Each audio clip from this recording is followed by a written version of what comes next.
Não,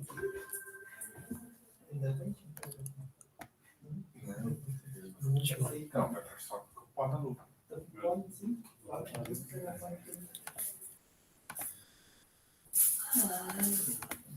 Aí, vamos lá. Ele pega o outro. Continua. Então, hoje, olha só, ó, já começa pelo título aí, é um negócio que vocês vão gostar, porque é um negócio que estava aí internado no hospital esses dias aí, tinha, né, alguns casos prováveis, algumas investigações, né, desses casos, e é um artigo recente, né, de 2022. Então a ideia é, né, quando eu estava vendo os artigos para trazer aí para cá, apareceu esse, eu pensei, bom, vamos levar esse, é um negócio que surgiu, e daí lendo o artigo, é aquele artigo que você lê e se pensa, né, como está gravando, puxa vida, não foge da nossa realidade, não foge da nossa realidade, e é como eu comentei ontem, né, com a Sabrina, às vezes falta, né, para a gente essa... ver um negócio diferente assim e ir de atrás já e na hora já vir com a ideia e bom, vamos fazer isso que tal, vai ser legal, né? Então, bom, vamos ver o que é, o que aparece aí depois. Eu recomendo sempre quando verem a revista aí, depois escreva lá o nome da revista, no Google Impact Factor lá, daí, se o fator de impacto for menor do que 1, daí pode nem preste atenção. Agora, se for maior, essa aí é 5 e pouco, quer dizer que é uma revista boa. Quer dizer que pelo menos a cada artigo ali que é publicado tem uma citaçãozinha, né? Então quer dizer que tem gente lendo os troços que saem nessas revistas aí. Bom, então, o título, né, seria a eficácia e segurança da reabilitação, né, do exercício de reabilitação em doenças, né, do espectro da neuromielite óptica durante a fase aguda, né, um acompanhamento, um estudo de coorte, né, de acompanhamento prospectivo. Então, é exatamente o que a gente viu esses tempos, hein? Né, não fechou o diagnóstico e tal, até ficou, acho que incerto, né, o diagnóstico ficou de investigar, de pegar resultado ainda, mas era uma doença, né, era uma situação que uma das hipóteses era, né, a neuromielite óptica na fase aguda. Então, é um negócio que a gente viu aí, por incrível que pareça, né, não surpreendendo ninguém, não é aqui no hospital que vai surgir o primeiro caso desse que vai ter um louco que vai querer fazer exercício.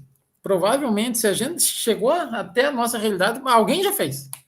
Não, a gente nunca vai ser o primeiro de nada. A gente tem que ter essa mentalidade. Né? A gente não vai ser o primeiro a fazer. Tem alguém que fez, então se a gente procurar bem procuradinho, vai achar algum louco fez, né? Muito raro a gente ser o primeiro em alguma coisa, ainda mais estando assim, né, nos interior da vida. Vamos ver o que tem aqui de interessante e depois vocês podem ler aí, assim como vocês estão lendo e os outros, né?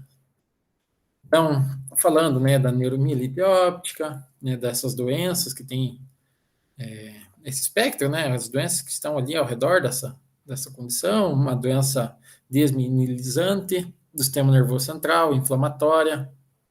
Quando a gente for falar de esclerose lá nas quartas-feiras, esse era acho que no segundo semestre, que só não lembro agora, ou talvez depois deve ser, agora não lembro mesmo. A gente vai falar um pouco sobre essas condições de doença desmielinizante. Então, ela tem uma incidência, vamos arredondar aqui, né, de 1 a 4 pessoas por 100 mil. Então, uma doença rara, né, não é muito comum. Ela é mais comum em mulheres do que em homens, então, dependendo da referência ali, dependendo do lugar, podendo chegar até quase 10 para 1, né? E geralmente ela está mais relacionada, ela apresenta os sintomas a partir ali dos 30 anos, né? Onde é mais comum. Então, mais comum em mulheres, ali na meia-idade, né, Sabrina? É, deu, deu 1 a 4 por 100 mil. Então, no início dos sintomas, ela pode ter algumas características, então ela pode ter essa característica de mielite transversa, então mais parecida, né, com o que o rapaz que ficou internado aqui teve, né, essa característica assim de, de prejuízo, né, de movimento e tal. Pode ter também essa característica óptica, né, que é óbvio da doença, né, que também era o que tinha aqui nesse sujeito, podendo até levar a problemas mais graves, assim, de visão, paralisia e parestesia, que era mais ou menos o que foi visto, né, principalmente nos primeiros dias, né. E os tratamentos ali para a fase aguda seriam esse corticoide, né, ou não necessariamente para a fase aguda, mas para os estágios de surto de doença, né.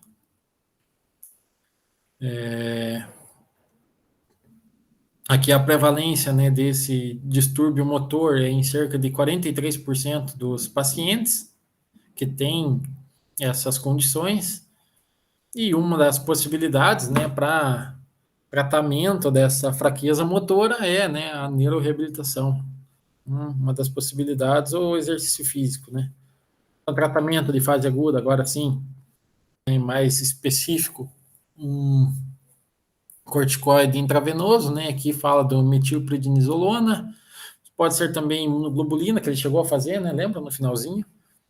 O que ele ficou esperando, né, a plasmaférese, não sei como é que, até hoje eu não sei ainda como é que, já ouvi falarem dos dois jeitos, não sei qual que é o certo, tem lugar que acentua, né, plasmaférese, então talvez fosse mais correta, mas ele lembra que ele ficou esperando, né, um tempo, esperou, não rolou, e daí partiu para imunoglobulina mesmo. E aí tem também essa possibilidade, uma peneira diferente desses anticorpos, né, com essa absorção imune aqui, que é um procedimento um pouco menos invasivo, né, do que, por exemplo, a plasmaférese. Também pode ser utilizado. Então, nesse caso, né, esse sujeito aqui do hospital, ele, né, ficou esperando um, não fez o outro, e hoje em dia deve estar fazendo, né, corticoide, ou melhor, chegou a fazer intravenoso também e deve estar fazendo agora a via oral, né. Então, aqui é um assunto interessante, né, porque os parentes, né, lá do sujeito tinham, né, falavam de fazer a reabilitação e tal, a gente convidava, não, vai rolar, não sei o que e tal, e daí chegou na hora, vamos ver, por alguns motivos não quis fazer aqui, pelo menos não aqui com a gente na UEPG, e é importante fazer nessa situação porque essa condição, né, essas doenças do espectro da neuromielite óptica, elas têm uma alta taxa de recorrência, né, então, de tempos em tempos, né, acabam tendo surto, e também uma alta taxa de incapacidade, né, foi o que a gente viu no início, né, sei quem que pegou bem nos primeiros dias ali, mas os primeiros dias era bem difícil mesmo, não conseguia virar direito, para ficar de pé, tinha que ficar se escorando, apoiando, era bem embaçado. Aí fala, né, sobre uma reabilitação apropriada, né, que pode ser um tratamento para atenuar esses sintomas, a severidade da doença, e aí principalmente acelerar a recuperação. Esse exercício vai ser uma parte do tratamento, assim como o medicamento também faz parte do tratamento, então seriam os dois juntos. No entanto, geralmente a reabilitação começa depois, um período mais pós-alta, depois que a doença já entrou em estado de remissão, não no pico do surto e tal. No entanto, tem outras condições, como por exemplo lesão medular, onde foi observado que, em outros estudos, foi observado que a realização do exercício motor, e a gente vai ver, isso é bastante interessante, né? A gente vai ver lá quando for falar, deve ser numa quarta-feira lá de maio,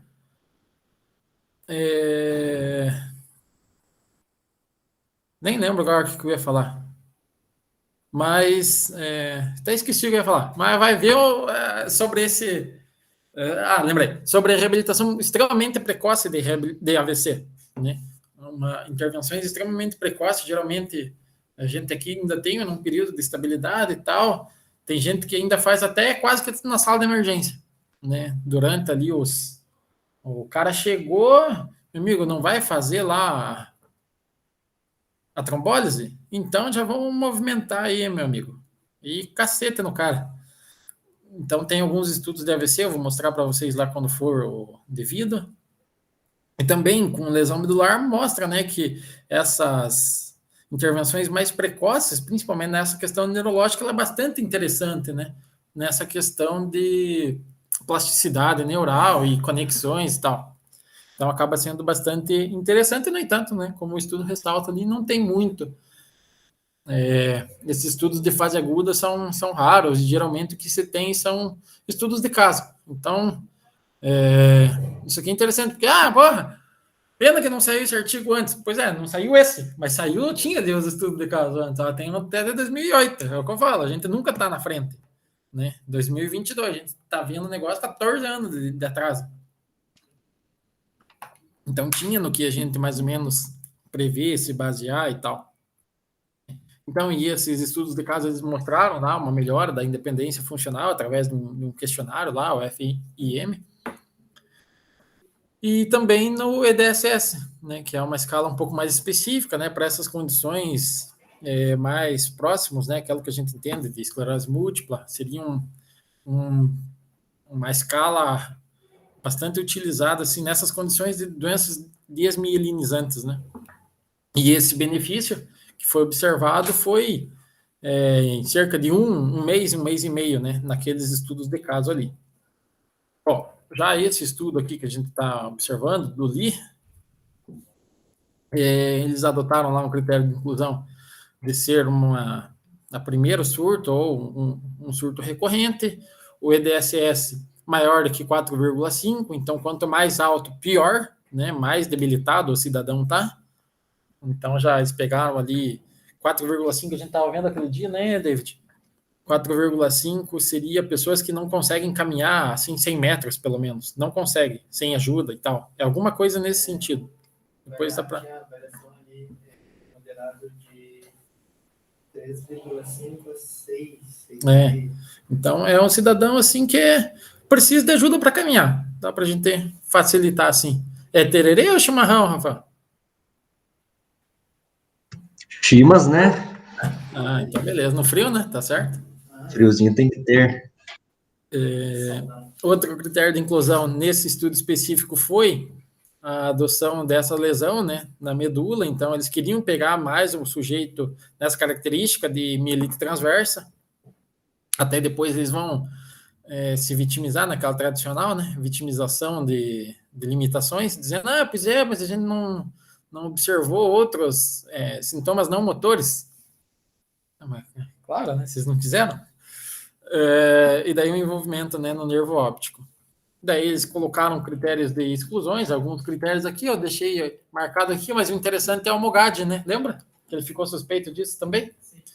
Porque a gente vai ver dali a pouco, ou nem lembro se está marcado em algum lugar isso, que a neuromielite óptica, ela atinge um anticorpo que é o anti-aquaporina 4, se não me engano. 4 aqui, ó. Anticorpo da aquaporina 4. Então, no dele deu negativo. Então, geralmente, quando dá negativo, ele acaba sendo provável, né, mais provável que ele tenha Mogad, mas ele pode ainda ser neuromielite óptica também. Então, ele precisa daí do anticorpo anti-MOG para fechar o diagnóstico de Mogad. E daí esse eu acho que não ficou, esse ficou penento, né? Ficou penento, né? Não tinha, né? Bom, então, 67 pacientes, vamos olhar aqui que acho que fica mais fácil.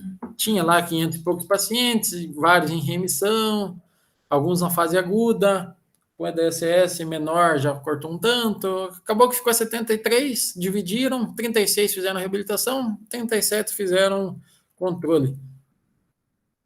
E daí o grupo que fez a reabilitação começou a reabilitação logo no primeiro dia, né?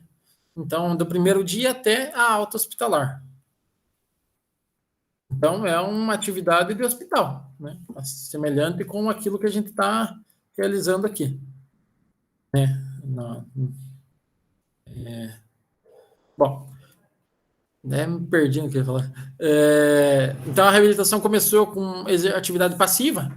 Por que passiva? A gente não acabou de falar que o maluco, às vezes, não consegue fazer as paradas sozinho? Quer dizer, então é passivo. Daí, o que eles faziam de passivo? Amplitude de movimento, evitar, né, e tratar a espasticidade, questão de alongamento e tal, de um fortalecimento da musculatura existente, né? Então, fortalecimento, de uma maneira geral. Então, era mais ou menos isso que a gente fazia nos primeiros dias mesmo. Um alongamento, fazia ele quase chorar lá no alongamento mesmo, não estava nem aí. E um fortalecimento mais básico, né? Essa questão de amplitude de movimento. Ele fez bastante bicicletinha aqui com a gente também. Depois, na parte de fase aguda, ou melhor, depois na parte da fase ativa, né? A treinamento ativo, realizava essa parte, a atividade ativa, quão rápido o paciente conseguisse, né? Então, se o paciente tivesse condição, era ativo. Não tinha que ver. Não precisava atravessar uma fase de dias, não. Tem capacidade e vai. Com uma atividade de força, com atividade aeróbia, com atividade de treino de marcha, treino de transferência, né? Troca de postura, de sentar, de pé e tal. E treino de equilíbrio. Então, mais ou menos também o que a gente trabalhou aí, não muito diferente. 5 sessões por dia, por semana, mais ou menos que a gente faz também. Intensidade moderada, que eles não falaram aqui o que eles consideraram com intensidade. Só que eles faziam um tempo geralmente maior, mas também eles jogaram uma margem de 30 a 60 minutos durante a hospitalização, que era uma média de 19 dias. A gente não faz 30, 60 minutos, mas a gente fazia uns 20 pelo menos com ele, né? Era mais ou menos nessa pegada. Era mais lento algumas coisas e tal. Eu acho que arriscava até dar ali, dependendo do dia, até dava. Um dia mais inspirado. E o dia que a gente foi, teve um dia, no último dia do Rafael, que a gente foi lá fora e tal. Aquele dia demorou, bem mais do que meia hora, né, com certeza. Bom, foi coletado o que? EDSS, a escala de Berg, de equilíbrio, né? Vocês já viram. Escala de Berg, a gente não usa aqui porque ela é muito comprida, mas é uma escala de equilíbrio também. Eles usaram também essa... Cadê a mãozinha? Essa escala para lesão medular mesmo. Um pouco mais específica, né, e tal. Daí ela tem uma subdivisão mais motora, mais sensitiva. Índice de Bartel, né, escala de Bartel também, já conhecem, quem está no ambulatório usa meio direto. Sendo o resultado mais importante, né, o resultado primário, ou EDSS, que é a escala mais específica, né, para essa condição. Daí também viram a escala de severidade da fadiga para ter uma noção da fadiga do sujeito. Eu grifei aqui a parte estatística, mas acho que vamos pular aqui. Era só, eu ia falar um pouco dos testes, mas vai ficar muito em cima.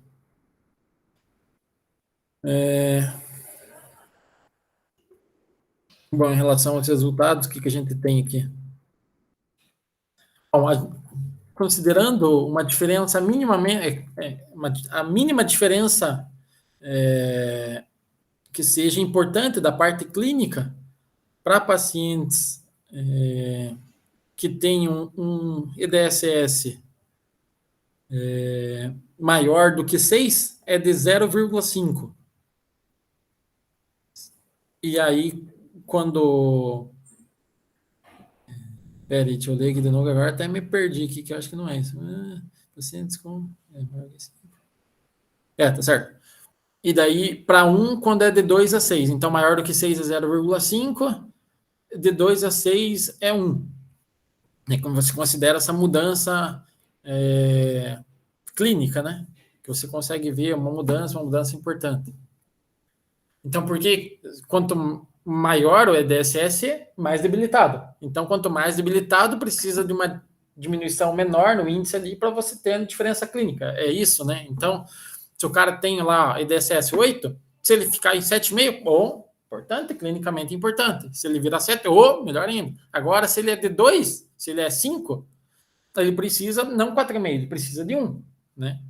Porque ele já está melhor e tal, então para ter uma diferença clínica que seja importante, tem essa condição. E foi observado que no grupo que realizou o exercício, 9 dos 10 que tinham essa moderada, né, acima de 6,